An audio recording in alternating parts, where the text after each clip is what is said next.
Welcome back to Whitt Acres. It is seed starting season and we're about to get into round 2.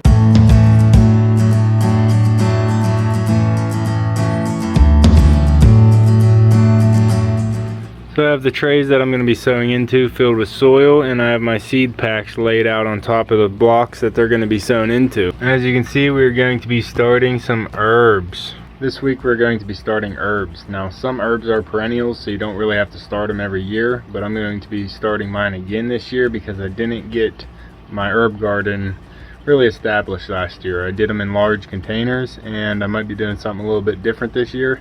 So I want to get some fresh plants so I have plants available to put anywhere that I want. I'm also going to be starting some extra snowball cauliflower and artwork broccoli, some Utah celery that I picked up, and some chamomile, German chamomile. Starting extra of the broccoli and the cauliflower because you can never have too much broccoli or cauliflower, so I'll always have somewhere to put it. I might even sow some more next week, who knows, but I just want to make sure that I have what I want whenever the planting season comes around. I am trying this year not to have things started too early because if you watched my videos last year, my greenhouse got really full and it still wasn't time to be planting outside yet. I had 1.5 foot, 2 foot tall tomatoes in solo cups, and it was just real hectic trying to move stuff around and make space, and I want to try and have a more organized greenhouse this year, so I am starting pretty much just as many varieties as I started last year, but maybe in a little bit different fashion, and maybe not as many of each variety as I did last year. I'm also trying to push my start times back so I don't have things started as early as I did last year. I was starting tomatoes by this time already, and I'm actually going to be pushing that to round 3, so stick around, subscribe down below so you'll be here for the tomatoes and peppers round 3 start. But I'm pushing those back because I found out last year all my stuff was way too big, and it was actually suffering being in a smaller container and not being able to be planted out at the right time. So that's why I'm doing my rounds that I'm doing this year, and they don't actually match up with my rounds that I did last year because always learning and getting better. This week I have some potting soil mixed in, the Moisture Control Miracle Grow potting mix, mixed in with a bag of seedling starter mix. I already threw that bag away, but that is just to lighten up the moisture control potting mix and to give me more volume of soil, because you can sow seeds into this potting mix, but it tends to be just a little bit heavy for young seedlings. So to break it up with some of the seedling mix that has some vermiculite and perlite in it definitely helps, and it's still holding together very nicely and perfect amount of moisture. It's not dripping out and it's holding together, so that's exactly what you want, and that's what I use to fill up all my trays that I'm starting today. What are you doing, pup? What are you trying to say? What are you trying to say? You want to play ball? Not yet, puppy. Gotta do some work. The main thing you want to watch out for when sowing herbs is the size of the seed. Some are a lot smaller than the others, and you want to make sure you only sow them about twice as deep as the seed is thick, is the rule of thumb. So just make sure you pay attention to which seed you're pulling out and how small they are, and don't bury them too deep. Then you want to make sure the soil doesn't dry out and the seed doesn't dry out whenever they're planted so shallow. So those are just the main tips, and it's pretty much just as easy to start as every other seed. I will be starting my rosemary first. You can see it's a tender perennial, so it definitely can last year to year as long as it doesn't get too cold. But it'll germinate in 15 to 30 days, if you can read that. So that's why it's really important to keep the soil moist and keep the seed from drying out. It takes a long time to germinate. That's why I'm starting these early. Starting a cube of 4 here, and I'm just going to take my dibber and I'm going to make very shallow divots in the top of the soil. I only need 1 rosemary plant, that's why I'm planting 4.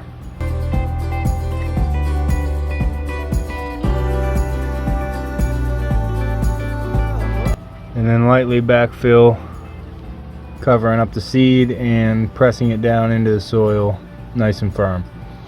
very lightly but firm.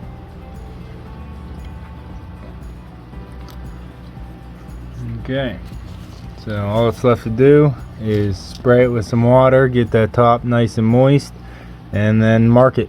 All of these herbs are cut and come again, so whenever you need them you can just cut a little bit off and use that for your cooking or whatever you're using it for, but they're all cut and come again, so you don't need that many plants as you would a broccoli or cauliflower. You only really need about one plant of each of these herbs for most people's herb usage.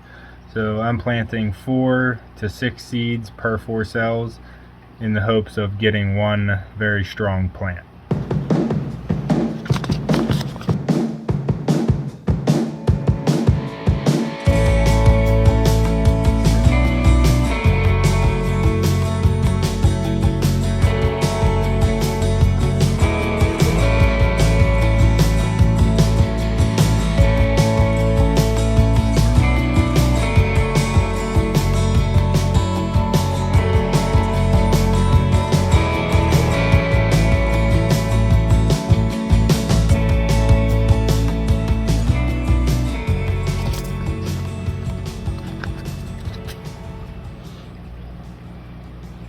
For this thyme, it has tiny little seeds, so I'm just going to scratch the surface of my patted down soil,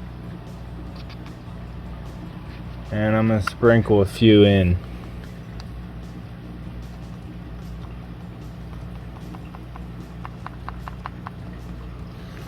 Probably did about 30, but it's really hard to tell. And then I'm just going to pack it down lightly with my finger. Whatever gets covered, and I should have enough to grow a plant of thyme. And make sure you put your marker back on sage. Oregano and spearmint are all that's left, and they are also tiny seeds, so what I'm going to do is the same method of scratching this top of the soil and sprinkling a few in.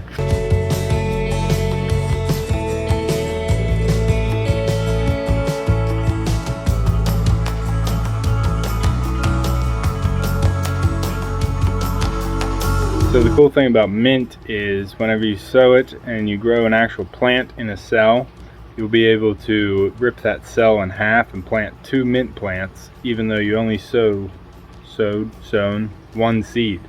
So the mint will actually regrow from its roots, and that's why you don't want to direct sow it into your garden, because it'll regrow and regrow and you can never dig it out. Because even when you dig the plant out, there's still 1 or 2 roots in there. It'll regrow a whole new mint plant. So that's why mint's so bad, but I'm going to be growing mine in a container in a controlled area, so we won't have any problems. So we got the broadleaf sage planted out, the common thyme, mammoth dill, long-standing cilantro, oregano, triple curled parsley, rosemary, and spearmint, all planted out into a 4-pack cell. All I need to do is write up some labels and mist the top with some water, and they're ready to go onto a heat mat to start germinating. Now we still have some herbs to be starting, and we're going to be sowing 6 cells of chives and 6 cells of lettuce leaf basil, because basil is delicious and smells amazing. And it's healthy. We also have the Utah celery. I've never grown celery before, but we're gonna try it this year. I'm gonna grow at least 6 of them. We'll see. It says it's a biennial. Already biennial, 24 to 30 inches tall. 1/8 inch deep, 6 inch spacing, 95 days to harvest, full to partial sun. So we'll be growing some celery this year. We'll see how that turns out. I also have German chamomile, which I think will just be nice to have around. Good heirloom to have in your homestead. And then our extra snowball cauliflower and artwork broccoli. Chives.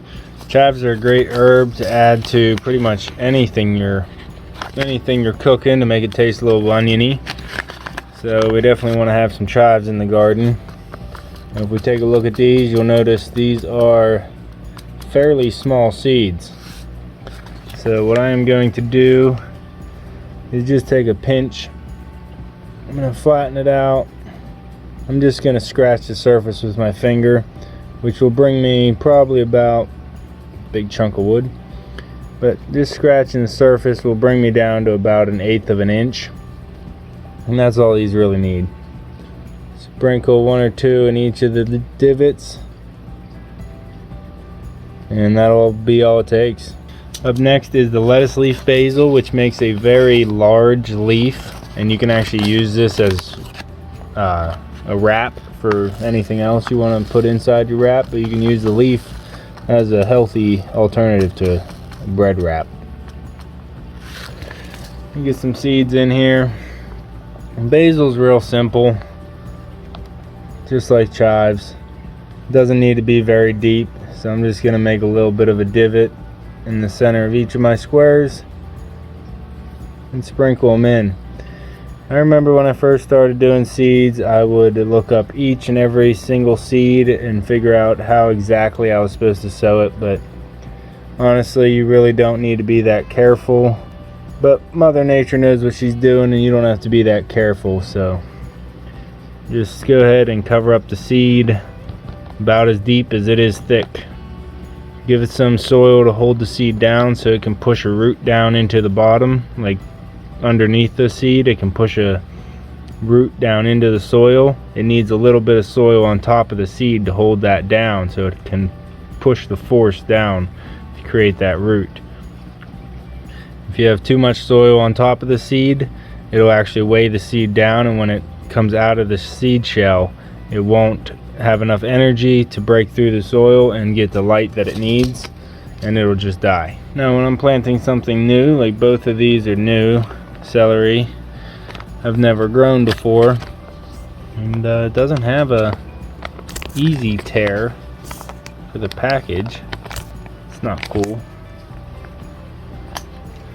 So you always have a knife on you.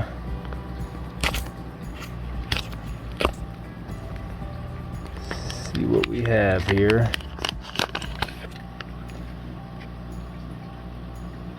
Not much. Let's see. Can I buy an empty seed pack? I don't know. Not much in there. Alright, so clearly celery is a tiny seed. So, and we'll check the package. It says 1/8 inch deep, which I know how to get to 1/8 inch. Just push the soil around a little bit lightly, and you'll be right there.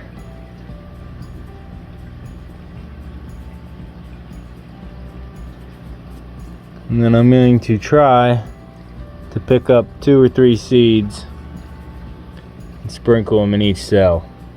Might get more, hopefully I don't get less, but we're gonna try.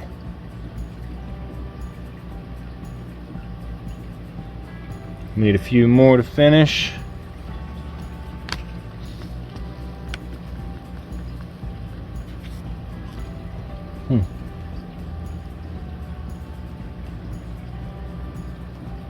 Hopefully I can grow some celery this year. Just throw the extras there and then go ahead and backfill and tamp lightly. You always want to firm your soil. Give that root something to grab onto. It also helps, and you can tell more so in larger squash plants, and we can get to that later when we get to the squash round, but you need a certain amount of soil on top of the seed to give it enough friction to pull the seed shell off of the cotyledon leaves. So there's a little bit of nuance to seed starting, but it's not as particular as each seed pack may lead you to believe. So chamomile, I have a sneaking suspicion, is tiny seeds as well. So we'll go ahead and cut this one open.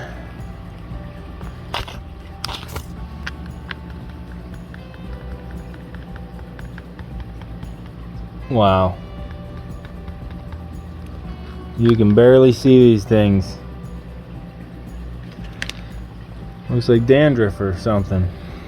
Tiny. So we're just, oh, what's this one say? Let's just check it. It's the same thing, 1/8 inch deep. It's pretty much what they all say for a tiny seed if you want to cover it at all. Some seeds you don't want to cover with soil at all because they don't have enough energy to push up the soil, but These ones want to be an 1/8 inch deep. I'm going to do the same practice. Try and get 2 to 3 seeds in each hole. Or 8 to 10, maybe more. I don't know. Never grew chamomile, so I'm not going to shy away from sprinkling some seeds down so I can make sure I get a plant. Yeah, we'll just throw them all in there. Go ahead and backfill over them. If any of you have grown chamomile or celery before, have any tips or tricks, go ahead and leave them down in the comments down below. And you know how to plant the cauliflower and broccoli from our last video, so I won't show you that one. There you go, that is all it takes to start some seeds for the second round of herbs that we're getting started here on Whitt Acres. We're going to finish this video up with a little update on what is going on with the seeds that we started last week. Last week we started some onions, which are right here coming up. We got some onions poking up through, just starting to. And then we have the broccoli and cauliflower in the back there. That's the pak choi coming up nicely in groups. We have some of the cauliflower coming up in the back there, but that's why I'm starting some more. As well as the broccoli there. We got some Danish ballhead cabbage popping up. Some Copenhagen cabbage in groups that I'm going to be thinning down here soon. I want to make sure they get up there before I start thinning them down. And then we have some Waltham broccoli in the back there that's starting to stretch out. I'm running out of space in this room already because I started a second round, not a second, but another tray of brassicas right here. So we have plenty going, but I'm running out of heat mats and light space. Just so that we're going from start to finish, go ahead and make out your tag. Plug that into the tray that you sowed your seeds on. Come in with a mister bottle and spray. Generously coating the top 1/8 inch to 1/4 inch of the soil. You want to make sure it doesn't have a ton of evaporation for the first 24 hours. So you want to generously coat that. And then you can put your seed pack away for next year. Here we go, another round of seeds started here at Whitt Acres. Next week we will be starting some tomatoes and peppers, which is a big week for starting seed. I'm gonna try and rein myself in this year and not plant so many things, but I do like my variety, so I'm still gonna be planting a lot. But even before that one comes out, we will be starting some spring garlic outside. And if you haven't started your garlic in October, like some people say you're supposed to, you want to stick around, because in zone 6A we're going to be starting our garlic in the spring. It worked last year, so I'm hoping it'll work this year. Stick around, subscribe down below. You can see me and Echo. What? On the next one. Thanks for watching.